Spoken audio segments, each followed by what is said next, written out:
The final item of business today is the members' business debate on motion number 7773 in the name of Sandra White on Glasgow Women's Aid's 40th anniversary celebration.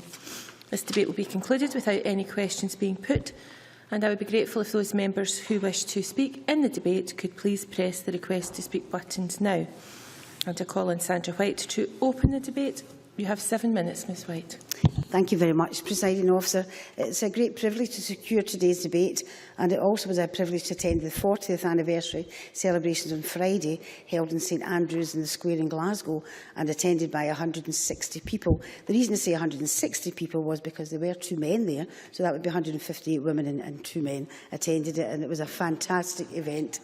It had lots and lots of things. It had outreach and breakout participation, music by Shaboom, proud and energising music, I must say, Karine Polwart and her enduring melodies with a powerful message, and Wild Women writing, which was absolutely spellbinding poetry.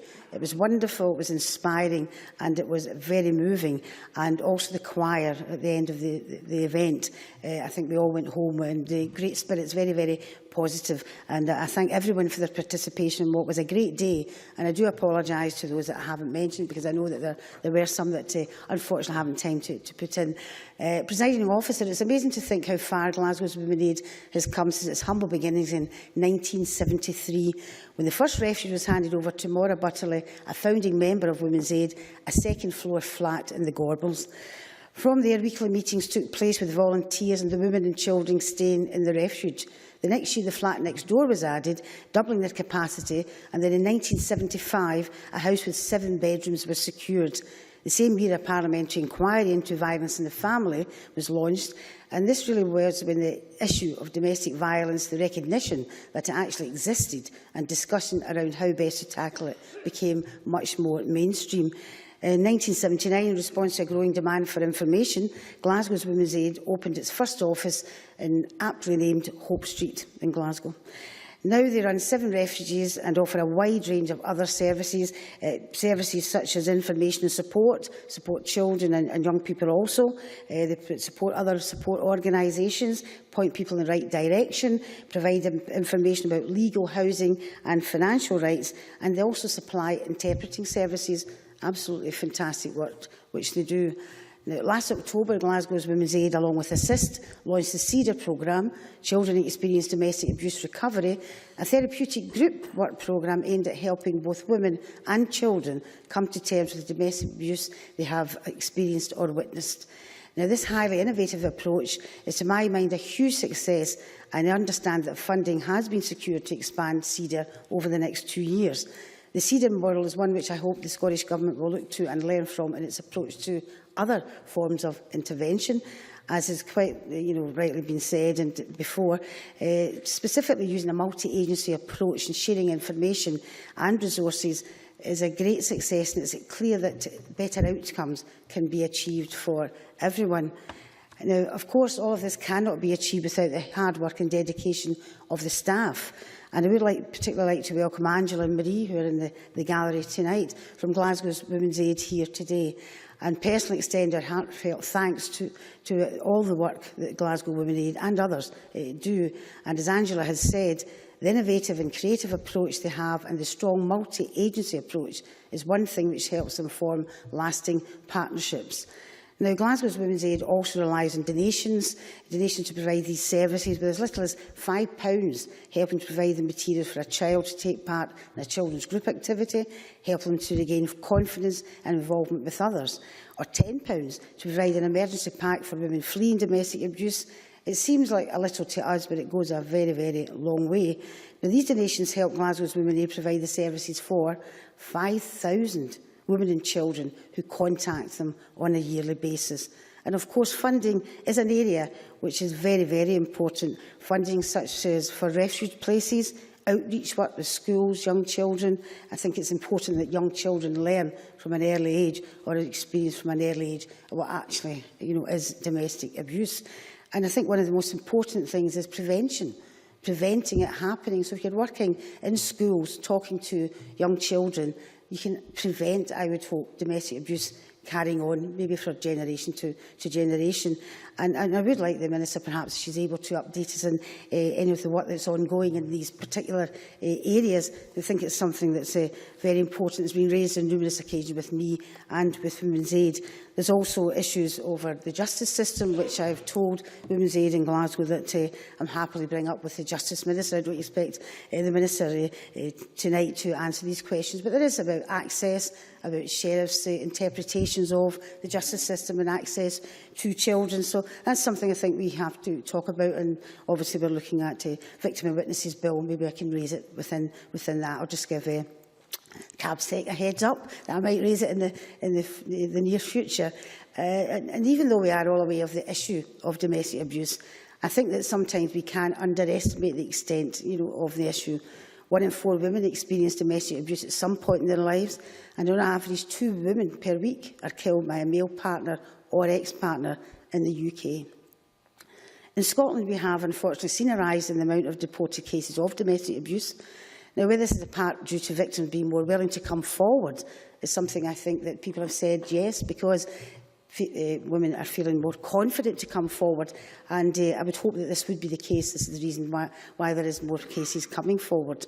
I'm sure that the support offered by Glasgow Women's Aid and others is invaluable in ensuring that those suffering from abuse feel they can come forward and report it, and that they will be supported. Now, I believe that more work needs to be done to ensure that where there is evidence of domestic abuse, the perpetrators of such abuse are brought to justice.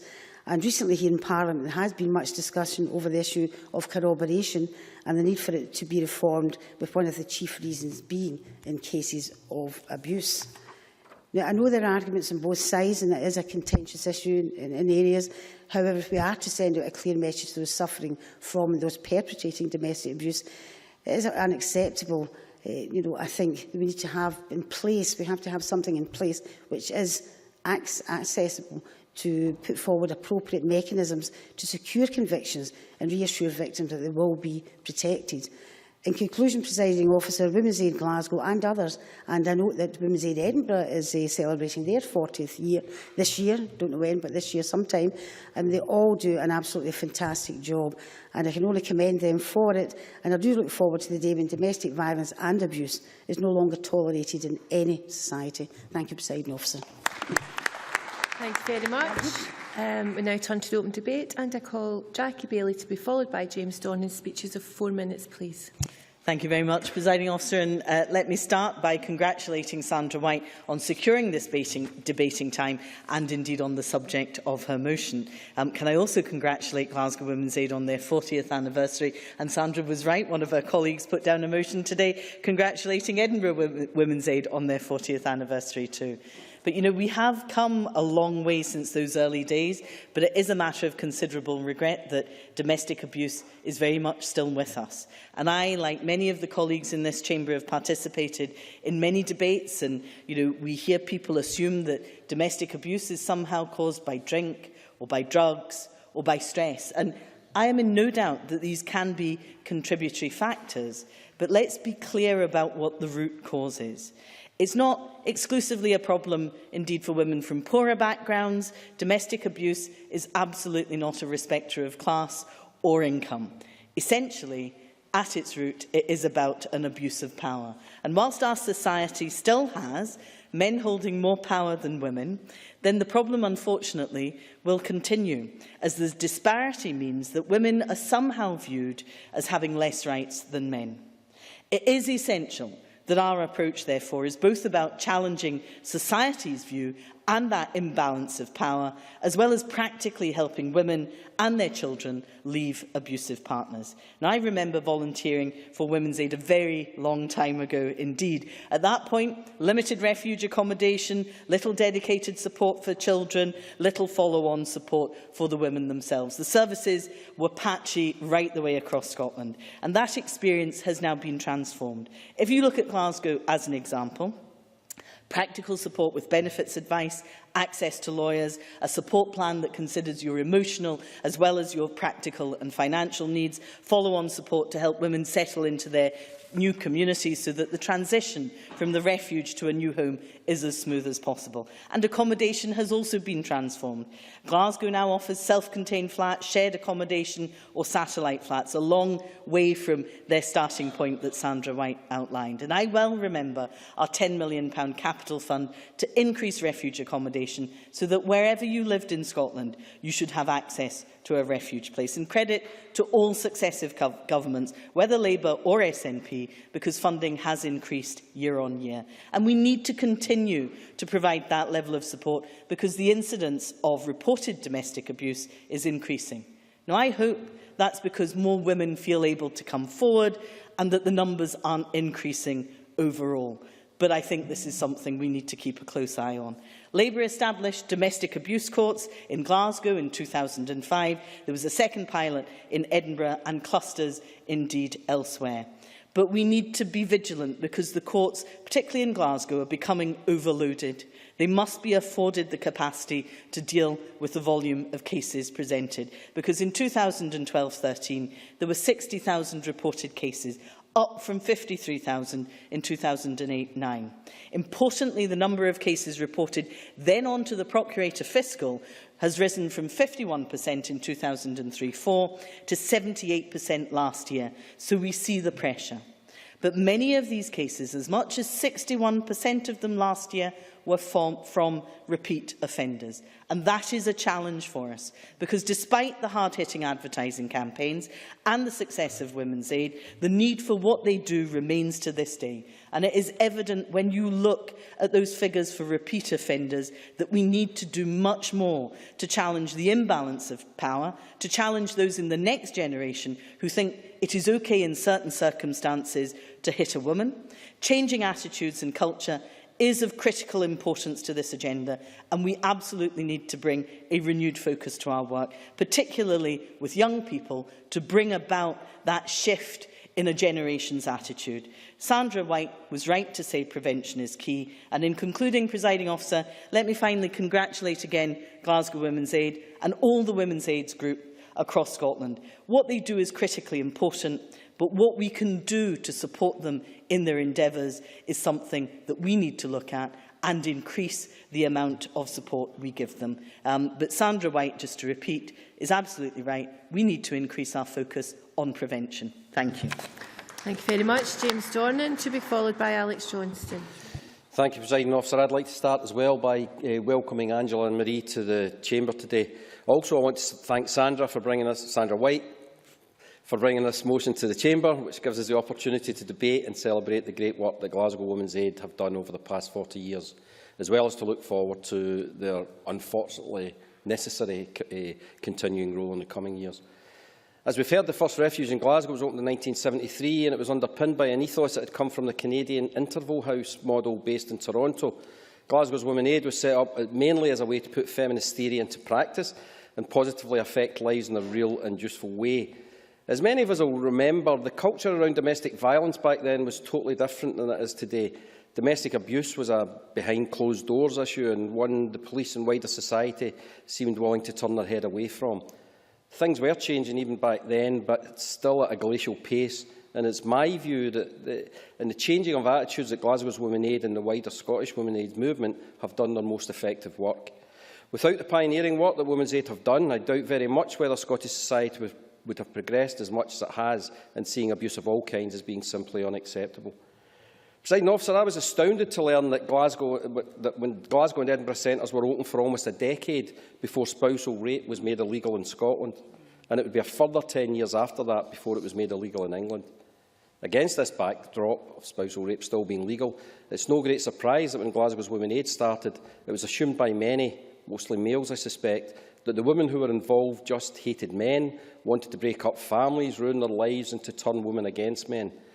Whilst there was some support from the Social Work Department, there was also unease by some social workers who, in the words of one of the contributors to the documentary made by Scottish Women's Aid on their history, saw this all as a bit odd.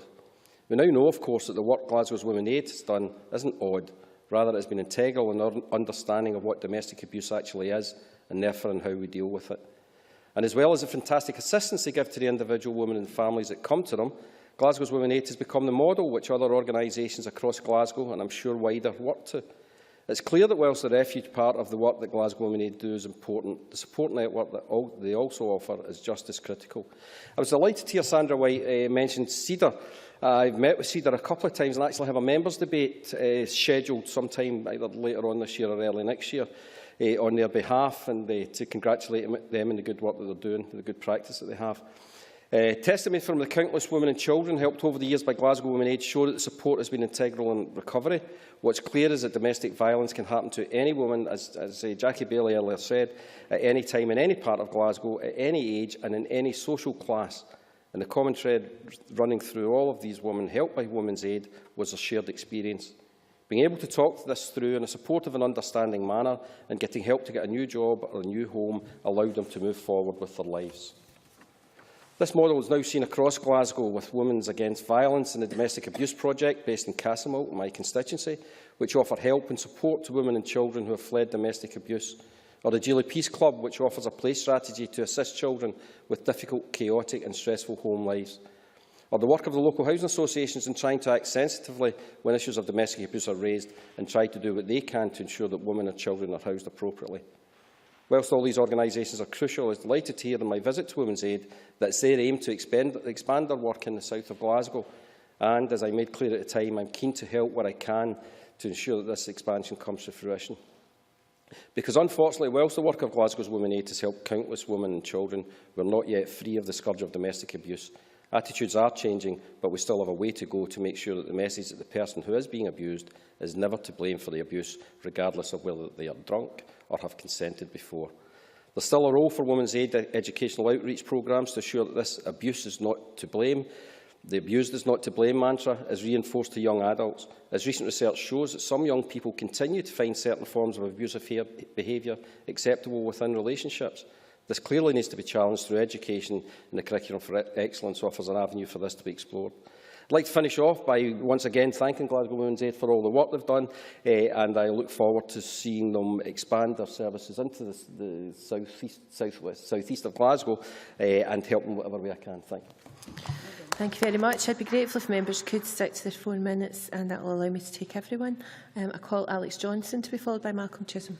Thank you very much, Deputy Presiding Officer. Having heard from the opening remarks that we have only 2 men turned up at the commemorative event to celebrate the 40th anniversary of Glasgow Women's Aid, I'm keen to see that we have as many men as possible participate in this debate, and I'm glad that I'm able to be one of them. I wasn't a signatory to this motion. It's part of my party's practice to ensure that we have someone come forward to speak in every member's debate, and I was delegated to do so. But it is a pleasure to do so, and it's a pleasure to be able to congratulate Glasgow Women's Aid on achieving its 40th anniversary.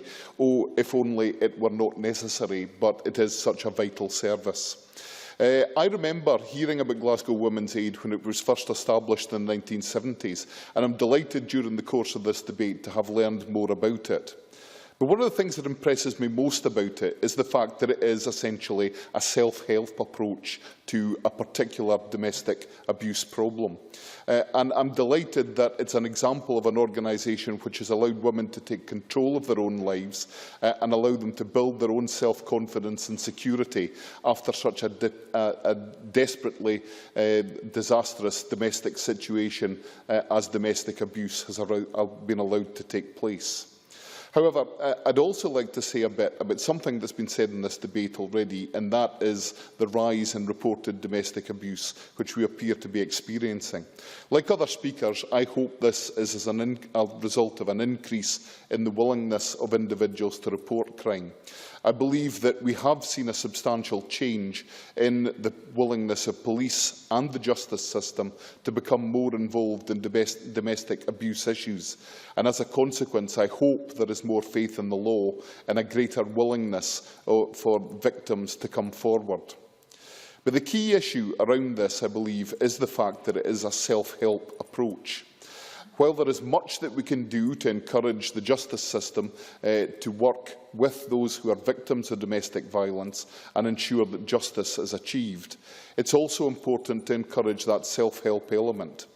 I believe that while we have the opportunity to support them in a number of ways, it is essential that we retain that autonomous status, because only by allowing those individuals who have become victims of domestic violence to build their confidence and retain their independence can we ever hope to ensure that we do return them to a stable and predictable form of existence. I believe that Glasgow Women's Aid has set an example which was copied very quickly in Edinburgh and has continued to be copied around the country. I believe it's sad that we continue to require the support of organisations like this for women who have become victims of domestic abuse, and with the aid of all the parties in this chamber, I hope we can continue to progress towards a situation where we can give more confidence to women and children who have become the victims of abuse and may avoid that in the future. Many thanks. And I now call Malcolm Chisholm, to be followed by Stuart Maxwell. Presiding Officer, I also would like to congratulate Sandra-White on bringing forward this important motion and join her in paying tribute to all the superb and sadly much needed work that Glasgow Women's Aid have been doing for the last 40 years. I was struck by a statement on their website which said, "Abuse is a violation of your human rights. You are entitled to live your life free from abuse. It is not your fault." That is a clear, straightforward statement that is beyond dispute. I'm sure we all agree, and yet it's not so long ago when that would not have been a statement that was widely accepted by society. And 40 years ago, I think, was a turning point. As it happens, Edinburgh Women's Aid was started at more or less the same time. I think there's a bit of a dispute about which one started first. In fact, Edinburgh claims that prize, but I won't get involved in that this afternoon. But it was a very important turning point. And of course, the founding, it wasn't an accident that they both were established at the same time, because both grew out of the strong and growing feminist movement of the time. And obviously it's important that men have joined that campaign and are now an important part of it. But let's be realistic, it was women who, in fact, brought the issue out of the shadows, and also, of course, crucially, placed the issue within the context of unequal gender relations within society. Now, our understanding has changed, but sadly, as Sandra-White reminded us, there were 5,000 contacts last year, I think she said, on a yearly basis, on a regular basis, to Glasgow Women's Aid. So that, of course, reminds us that this is still a massive problem, which is why the prevention work that Glasgow Women's Aid are doing in schools is obviously important.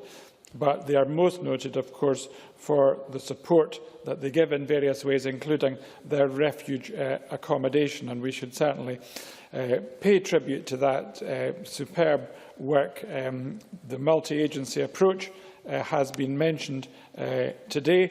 And I don't personally, of course, know in detail all that goes on the ground in Glasgow, although a few years ago I was pleased to visit some of the projects and initiatives. But I do remember, for example, Anne McTaggart, in the debate I held on zero tolerance earlier this year, talked about a Women's Aid Centre in Drunchapel, open on 24/7 basis, and I certainly vividly remember her description of that. So clearly there are a broad range of important domestic abuse services in Glasgow, with Glasgow Women's Aid very much heading them up. Now, I shouldn't really talk about Edinburgh Women's Aid, and I'm pleased that Marco Biaggi has put forward a motion on that, so perhaps that will be up for debate soon as well. But one of the things that Edinburgh Women's Aid does is provide the support service for the Edinburgh Domestic Abuse Court, and I think it was important that Jackie Bailey mentioned the problems of the Glasgow Domestic Abuse Court, because that was a great initiative that I remember well when it started. So if the Minister can say something about that, and further support for the assist service in our wind-up, that would be very welcome. But in the last minute, I really want to talk about the services for children offered by Glasgow Women's Aid. Again, that has been supported by the Scottish Government, both the current and previous administrations.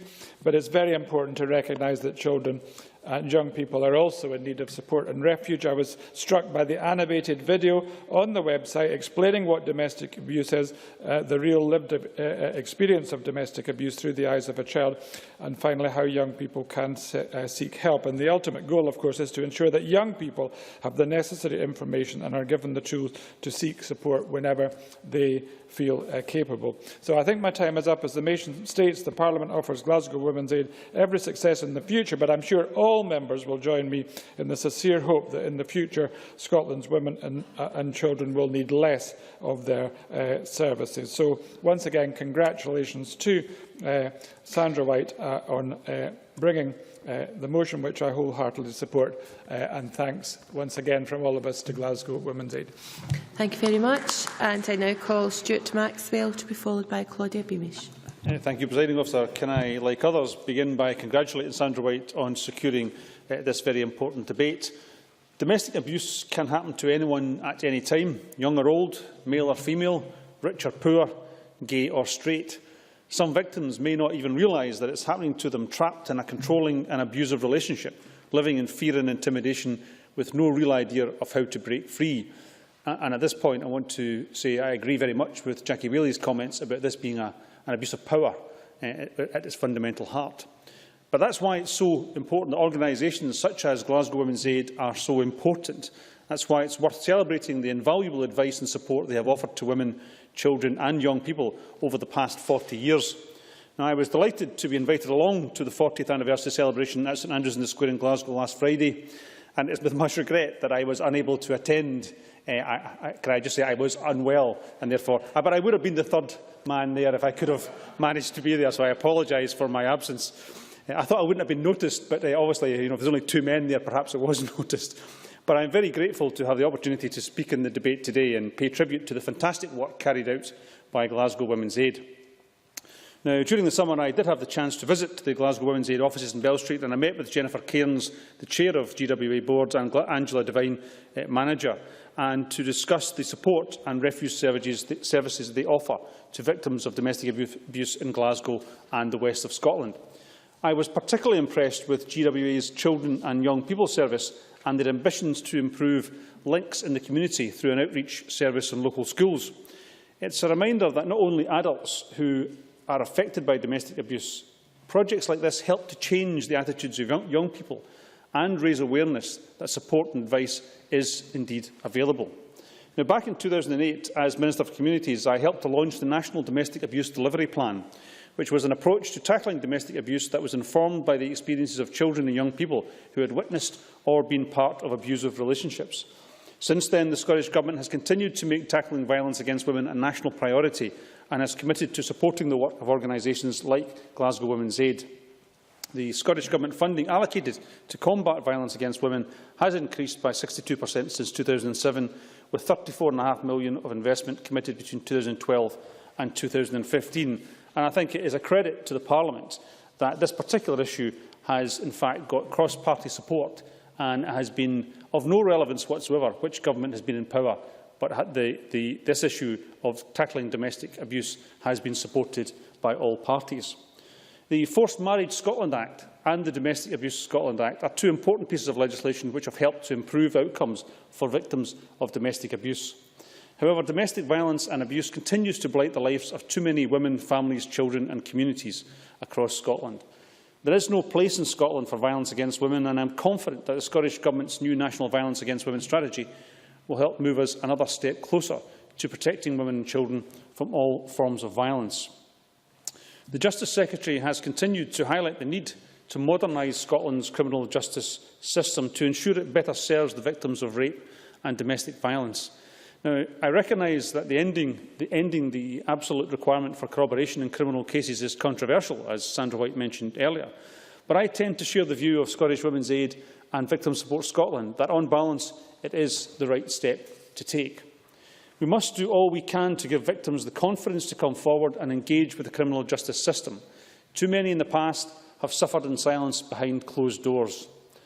The appointment of Anne-Marie Hicks as Prosecutor Fiscal for domestic abuse is also welcome. She brings a wealth of experience to the role, having led the Crown's Crown Office's Domestic Abuse Unit in Glasgow after spending a number of years working as a prosecutor in the west of Scotland.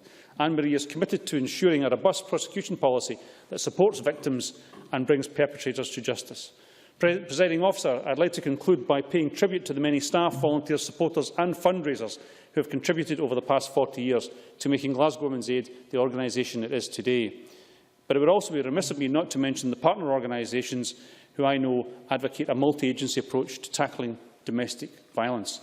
Rape Crisis Scotland, Children First, White Ribbon Scotland, Barnardo's, Zero Tolerance, the Scottish Refugee Council and many more support organisations all work tirelessly to help address domestic violence. And I am grateful to Glasgow Women's Aid for all its work over the past 40 years. And while, unfortunately, it is still needed, we look forward to seeing it continue to go from strength to strength in the years ahead. Thank you, Claudia Beamish, to be followed by Drew Smith. Thank you, Deputy Presiding Officer.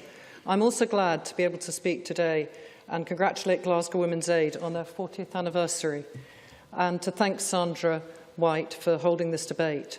We have heard that Glasgow Women's Aid has done groundbreaking work over these 40 years, tackling as they do an extremely sensitive issue with great care and diligence, and I was especially interested to hear the early history from Sandra-White.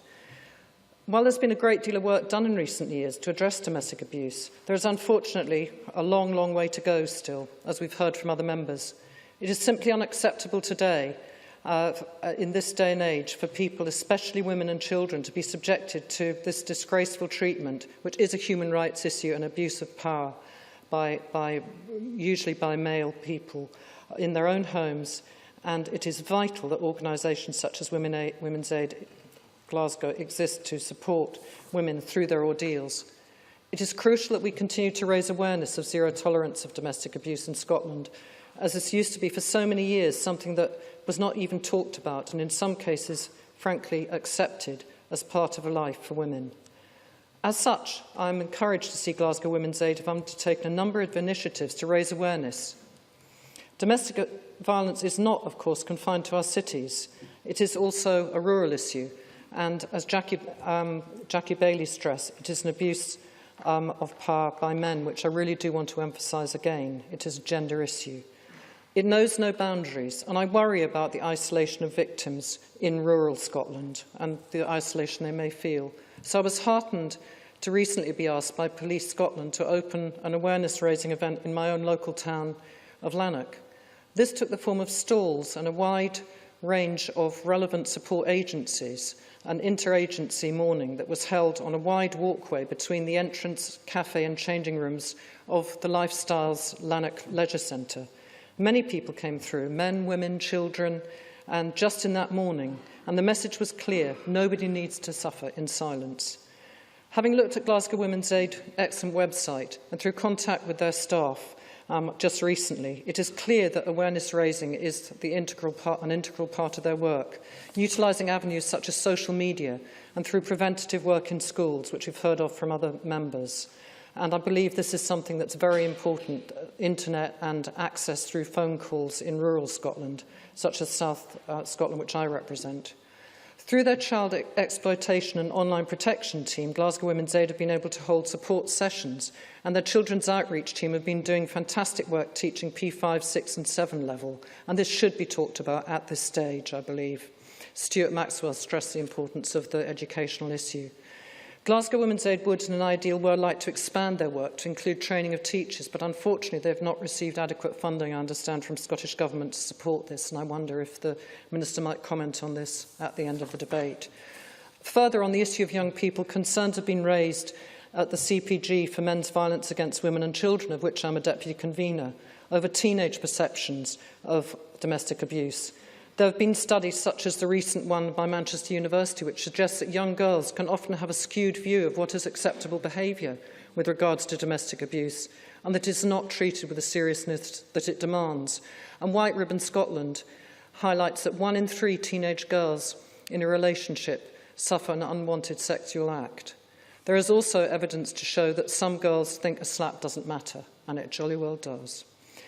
At the CPG, we heard from young people who were working with the Violence Reduction Unit of Police Scotland, doing peer mentoring work at Portobello High School, apologies to Glasgow, and the wider community there.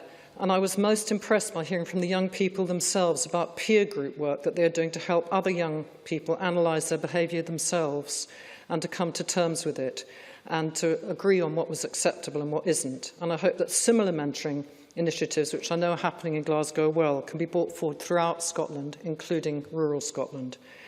Let's be sure that we enable Scotland Women's Aid and groups across Scotland to have enough funding to support the work with the next generation, so we really can remove domestic abuse from our shores. Thank you. Thank you. And finally, a brief contribution from Drew Smith. Thank you very much, Presiding Officer. One of I suppose in this chamber we more often than perhaps the external impression might be, have consensual debates, but I think it's still rare to have a debate where you can genuinely say that you've actually agreed with every single word that every other member has said. So that will allow me to be brief, Presiding Officer, and not to repeat too many of the points that have already been made. Before I come to congratulate Sandra-White and Glasgow Women's Aid, I would like to thank Stuart Maxwell for his confession about not being able to attend the 40th anniversary celebration event, because I was in a similar boat myself and was really disappointed not to go, and I'm hugely embarrassed to have to confess that, and to confess it in front of 3 Labour colleagues who I know do an awful lot of work on this issue. I think I agree with what Sandra-White said about Glasgow Women's Aid, because I did, like Stuart Maxwell, have the opportunity to visit them earlier in the year and to meet with them in their premises and discuss more of the day-to-day work that they do. And I agree with absolutely everything that Sandra-White said. And I do congratulate her for securing this debate and for ensuring that Parliament has the opportunity to congratulate everyone involved with Glasgow Women's Aid. As I say, I don't want to repeat the points that others have made, other than just to simply agree and reinforce particularly what Jackie Bailey said around this whole issue does represent a power abuse, and it is an issue of gender relationships, gender roles, and ultimately gender violence.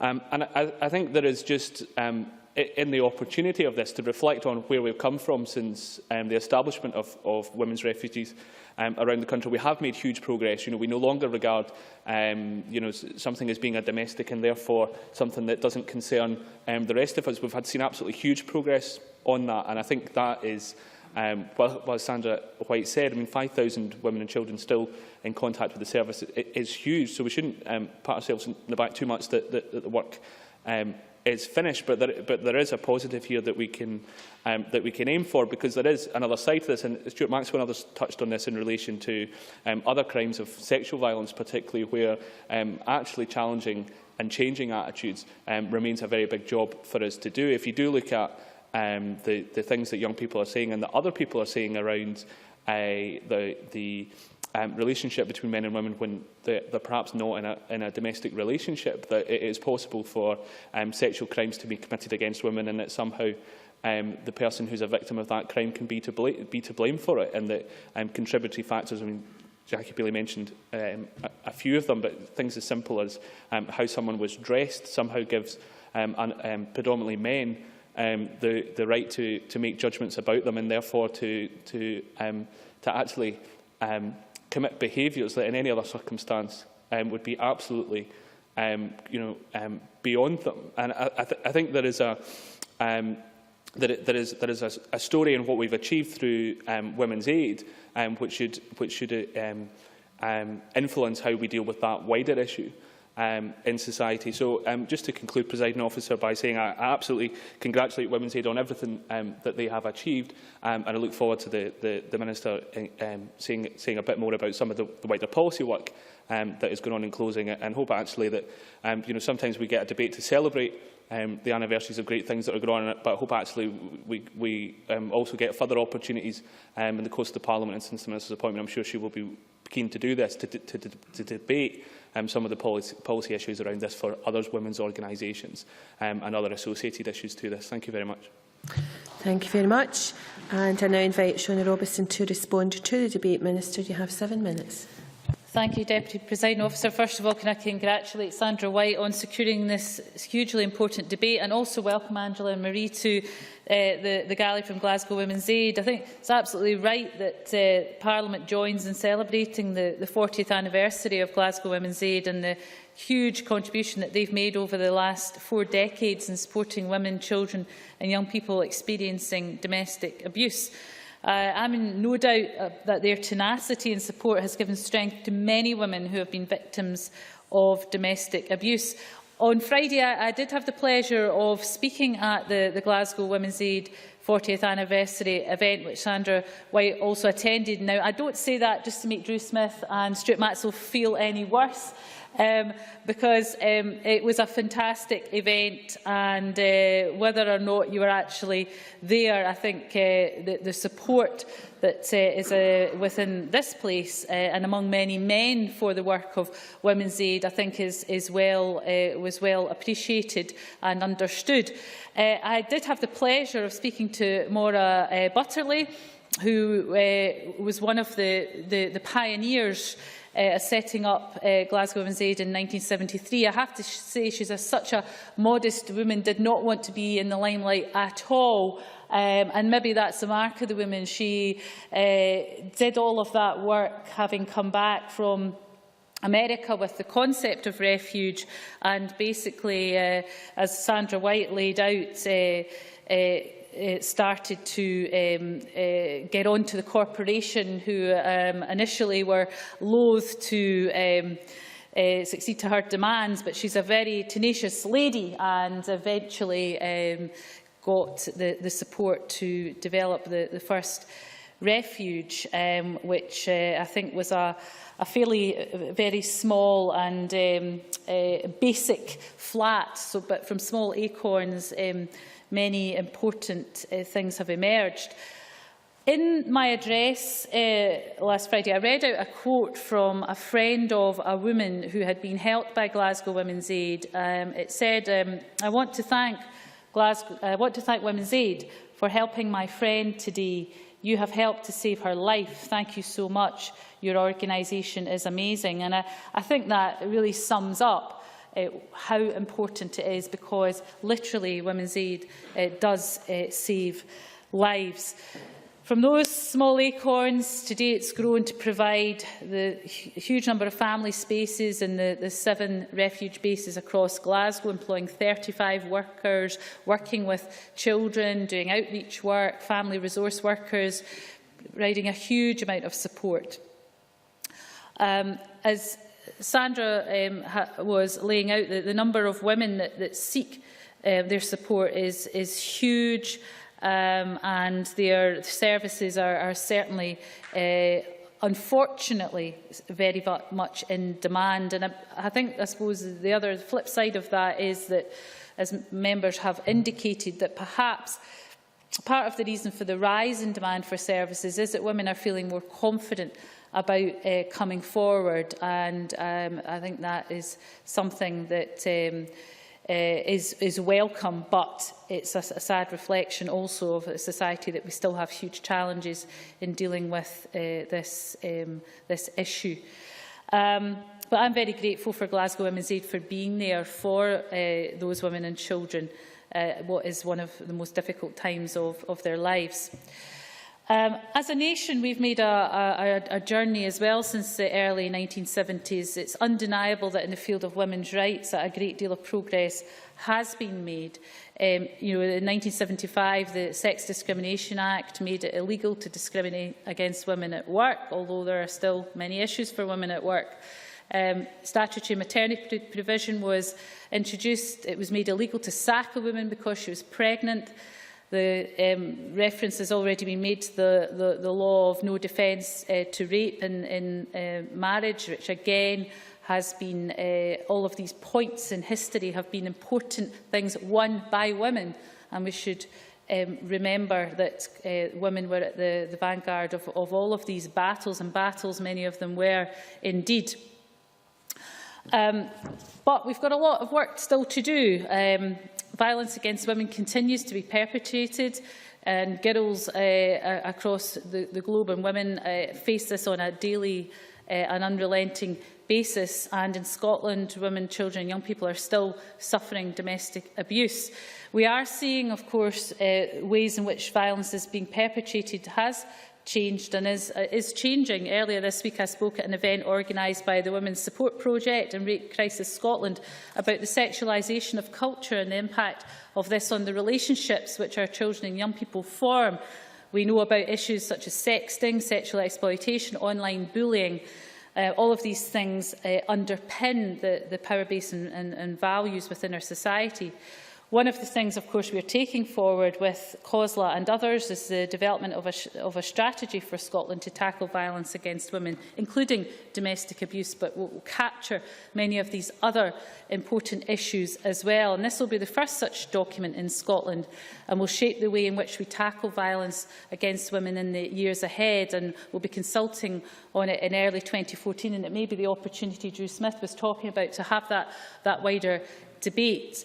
We will also continue to recognise, of course, the need and demand for intervention services which provide support for women, children and young people experiencing domestic abuse and other forms of violence. And we will continue to work with men who use violence, and things like the Caledonian Project of changing behaviours and challenging violent men is important also.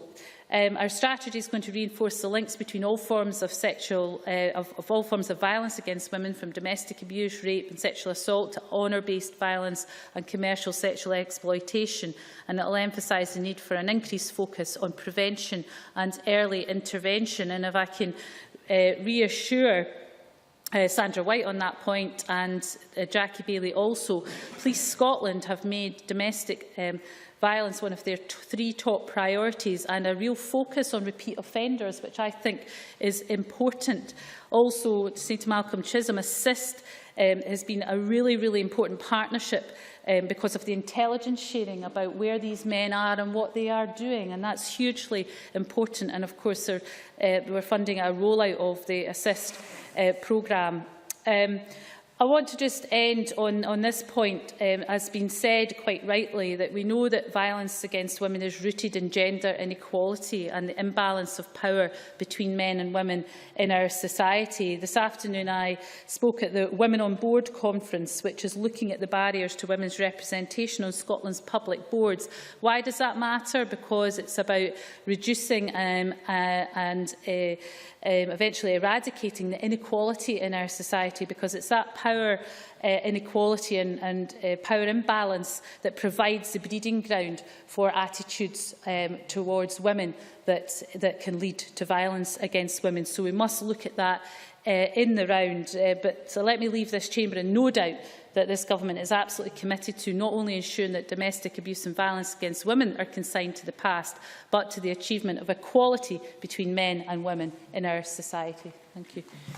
Thank you, Minister. That concludes Sandra-White's members' debate, Glasgow Women's Aid's 40th anniversary celebrations, and I now close this meeting of Parliament.